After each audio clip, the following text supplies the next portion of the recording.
Election commission के खिलाफ बयानबाजी का केस पीटीआई रहनुमा फवाद चौधरी की इस्लामाबाद एफीड कचहरी में जुडिशल मजिस्ट्रेट के रूबरू पेशी। तफ्तीशी अफसर की 8 रोजा जिस्मानी रिमांड की इस्तदा मुस्तरद। अदालत ने महफूज फैसला सुना दिया।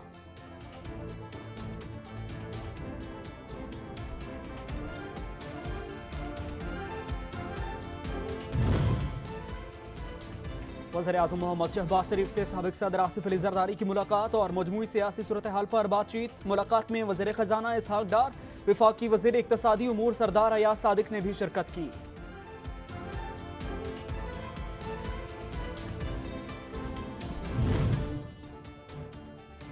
और साबिक वज़ीर-ए-आज़म इमरान खान और चौधरी परवेज इलाही के दरमियान टेलीफोनिक रबता। सियासी सूरत हाल पर तबादला ख्याल। पंजाब में इंतजामी तब्दीलियों पर इजहार तशवीश। मसाइल के हल के लिए अदालती दरवाजा खटखटाने पर इत्तेफाक।